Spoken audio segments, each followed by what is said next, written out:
Imam Syafi'i, Imam Syafi'i pun beritiba kepada Rasulullah. Apakah keilmuan Imam Syafi'i masih diragukan? Wah, kredibilitas, kehebatan Imam Syafi'i sudah diakui dunia. Imamul dunia, ulama sedunia, pemimpin ulama dunia adalah Imam Syafi'i.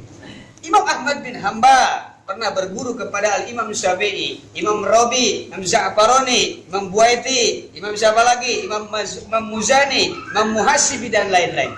Dan pernah ditanya, adakah satu hadis yang tertinggal tidak dihafal oleh Imam Syafi'i? Jawab Imam Ibnu Huzaimah, tidak ada satu hadis pun yang ditinggalkan oleh Al-Imam Syafi'i. Luar biasa. Kita hadis arba'in kagak hafal-hafal. Hafal satu, matanya ingat, sanadnya hilang. Sanadnya ingat, matanya hilang. Matanya ingat, sanadnya hilang. Thalabul ilmi faridatun ala kulli syai'in qadir. Sudah tahu. Imam Syafi'i dilawan. Muridnya saja Ahmad bin Hanbal 1 juta hadis dia hafal. Imam Bukhari 600.000 hadis. 300.000 hadis dan semua keseluruhan. Dan hadis yang dibukukan dalam Al-Musnad Ahmad bin Hanbal hanya 22.000 saja. Bukhari 9.000 sekian, Muslim 6.000 sekian, Tirmidzi, Abi Daud semua 2.000 dan 1.000. Total keseluruhan hadis di zaman sekarang cuma sebatas 45.000. Ketika untuk zaman sekarang tidak ada yang namanya muhaddis. Yang ada muhaddas, tukang BAB berarti.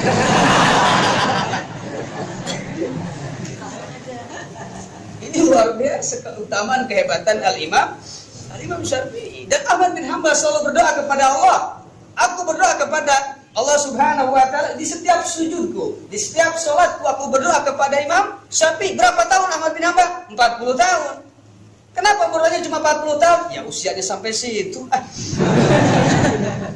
Allahumma bir li walidayya wali Muhammad Idris bin Asy-Syafi'i. Imam Ahmad bin Hanbal selalu mendoakan gurunya. Orang sekarang zaman now la ilaha illallah.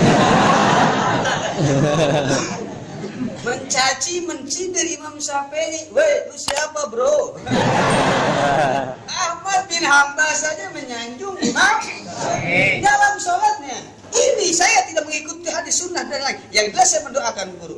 Imam Ahmad bin Hanbal berani keluar dari sunnah, mengatakan bahwa mengagungkan Imam Syafi'i dalam sholatnya. Selalu mendoakan. Di mana? Di ketika sujud. Maka di ketika sujud mahalus sujud. Beres kita sujud, baca subhana rabbil a'la, tambahin banyakin doa. Panjangin doa di sana. Syekhuna selalu mengatakan Allahumma gfir, ya Allahumma barik di fil maut wa fi ma ba'dal maut. Baca tuh 3 kali. Kalau tidak maksimal sampai 25 kali kapan? Ketika sujud.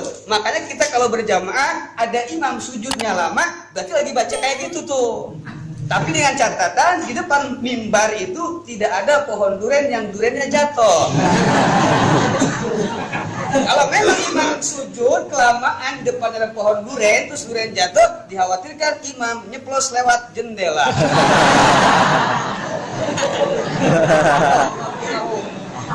Paham? Ahmad bin Hanbal pun berdoa kepada Allah ketika sujud. Ini keagungan Imam Syafi'i. Keagungan Imam Syafi'i. Imam Syafi'i luar biasa. Kalau nanti kita bahas per tema kita keagungan dan kemuliaan mazhab Syafi'i yang tadi memang luar biasa. Dari gurunya luar biasa, dari Al-Imam Abu Hanifah. Al-Imam Abu Hanifah berguru kepada Abdullah bin Umar. Abdullah bin Umar berguru kepada siapa? Kepada Rasulullah SAW. Yang paling hebat dalam segi hadis adalah Al-Imam Abdullah bin Abbas, turjumanul Quran, juru bahasa Quran. Ketika wafat beliau masih berusia 15 tahun. Tapi ketika Rasulullah wafat, Sayyidina Umar pun berguru kepada Abbas. Kenapa? Saya lihat ilmunya. Kenapa? Luar biasa. Karena ada perintah Rasulullah dan Rasul mendoakan Allahumma faqihu fiddin wa alimhu ta'wil. Allah, berikanlah ilmu pengertian kepada Al-Imam Abdullah bin Abbas dan berikanlah ilmu ta'wil. Jadi ilmu ta'wil itu sebenarnya ini memang salah satu masalah yang perlu diluruskan. Nanti ada ta'wil, ada tasawuf Allah bersemayam di arsy. Ini masalah yang luar biasa. Makanya kita tetap continue, insyaallah mudah-mudahan pertemuan kita untuk bulan berikutnya kita ganti tema dan lain supaya tadi mafahim yajib an tusoha, paham-paham yang perlu diluruskan. Insya Allah kemungkinan bukan kemungkinan memang jadwal berikutnya tanggal 17 Februari 17 malam minggu, seterusnya malam minggu, hanya ini saja untuk pertemuan. Kenapa? Barokah malam Jumat insya Allah. Mudah-mudahan selalu istiqomah, amin. Betul insya Allah, just info saja, sekedar info bahwa insya Allah nanti kita hari Sabtu ba'da zuhur kumpul. Titik kumpulnya di Raden Kanan. Nanti kita kumpul menuju Masjid Al-Mutakin. Dan kebetulan tadi ada dari Dewan Dakwah DKM Al-Mutakin pun kebetulan memang saat ini hadir. Alhamdulillah wa syukru ala ni'amillah. Jadi insyaallah ya, nanti malam minggu yang akan datang, lusa nih, besok lusa. Malam minggu besok berarti jatuhnya minggu kedua. Ini jadwal di Masjid Al-Mu'minun. Masjid Al-Mu'minun Arzimar. Dulunya katanya Bojong Nyot. Dinamain Arzimar karena memang yang ngebangunnya 3 militer, artnya artileri, Z-nya zeni, marnya marinir. Jadi Arzimar. Mau kanya. Arzimar, artileri, zeni, terus marin. Ngebangun eta 3 militer. Beneran. Laras. Terkait dengan sejarah, kenapa kita harus bermadhab Syafi'i? Terkait dengan sejarah, kenapa kita harus bermadhab Asy'ari? Kenapa kita harus Maturidi atau Asy'ari atau Junaidi al-Baghdadi? Kita lihat sejarah. Karena memang yang pertama memasyhurkan Indonesia adalah orang-orang dari luar dan memberikan pemahaman kepada Indonesia. Terkait yaitu yang muncul adalah Wali Songo. Makanya yang pertama transit itu 4 suku, 4 negara yang transit di Aceh. Makanya dinamain Aceh. Aceh itu A-nya Arab, C-nya Cina, E-nya Eropa, H-nya Hindia. Kenapa? Karena memang transitnya di sana. Arab siapa? Panglima perang pasukan marinir maritim sudah ada di zaman siapa? Cina Khalifah Utsman bin Affan sudah ada. Cina ada yang pertama mendarat di Indonesia di Aceh, Cina. Makanya namanya Laksamana Chengho.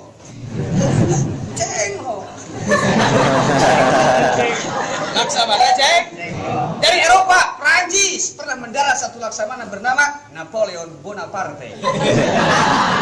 Wah, itu mau obat sakit kepala, itu mau bodek porte. Ini Napoleon Bonaparte. Beda tipis lah. Hanya Hindia. Nah, ini Hindia itu adalah India Selatan. Karena pengarang Fathul Mu'in Syekh Abdul Aziz Al-Malibari. Bukan sama Bari nih. Abdul Aziznya Al-Malibari. Malibari itu di India Selatan. Sebelah mana India Selatan? Ya sebelah penuhnya Babakan.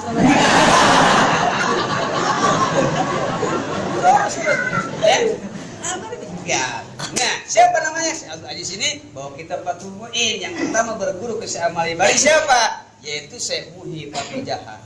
Syekh Muhi Papijahan. Ini luar biasa, makanya mereka katanya ternyata Indonesia ini tidak bisa diislamkan dan tidak bisa dimajukan terkecuali harus orang Islamnya sendiri, orang Indonesia. Maka di situ tergugahlah seorang ulama besar yang bernama Syekh Hasanuddin dari Kerawang. Kemudian beliau menuntut ilmu di Mekah dan Madinah. Mekah, Madinah, mereka terkenal dengan julukan Ummul Qura. Maka Syekh Hasanuddin begitu beres berguru di Mekah dan Madinah, pulang ke Kerawang, beliau dijuluki dengan Syekh apa nih gitu. Tungtung nawe doang gitu. Alhamdulillah. Iya benar, di situ kalian beliau punya murid perempuan. Makanya kalau kita ada santri perempuan nggak masalah, memang sudah ada dari dulunya. Alhamdulillah. Punya murid perempuan. Siapa namanya? Nyai Subang Larang. Cantik, cakep. Cakep itu cantik, bukan jauh kepok nih. Jauh kepok.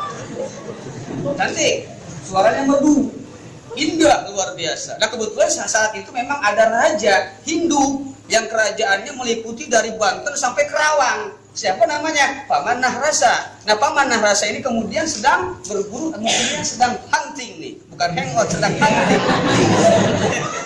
Nah ini berburu kemana nih? Ke Kerawang. Ternyata di situ dia mendengar suara yang indah, lantunan Al-Quran.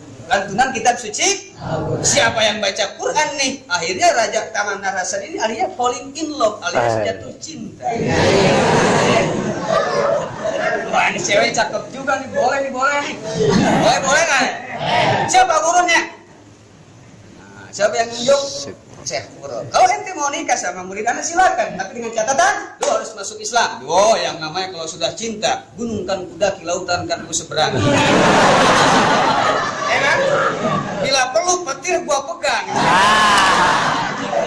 Kalau yang sudah namanya cinta, siap, deal, oke, fix, jasa saya masuk Islam, menikah dengan Nyai Subang Larang tahun 1622 Hijriah. Beliau dikaruniai anak, dinamakan itu Pangeran Walang Sungsang, Syekh Abdul Iman.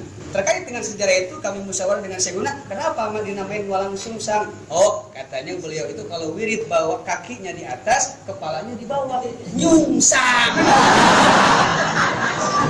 Makanya dinamakan Walang Sungsang. Namanya Syekh Abdul Iman. Tahun 1626 Hijriah Masehi, kemudian lahir putri keduanya, yaitu namanya Nyai Rara Santang. Beliau kemudian pergi ke Mekah, bertemu dengan seorang laki-laki dari Mesir namanya Syarif Abdullah, maka pulang dari Mekah diganti namanya Syarifah Mudaim. Kemudian nikah dengan Syarif Abdullah, maka dikaruniai anak bernama Syarif Hidayatullah. Nah, 1627 maka dikaruniai anak yang ketiga namanya Pangeran Sengaran. Satu riwayat mengatakan Kian Santang. Maka di situ ketika dia seorang ibunya rindu akan anaknya ketika di Garut, makanya Subang Larang pun menengok anaknya cuma nasib meninggal di tengah jalan, maka jalan tersebut diabadikan dinamakan Kampung Subang karena Nyai Subang Larang lahir di sana. Begono. Nyai Subang. Nah, si Abdul Iman ini ya, anak pertamanya daripada sana, minta izin ke bapaknya, Pak, saya pengen dakwah di kampung sana. Di mana? Di satu kampung yang dua etnik yang berbeda, satu Jawa sama Cina.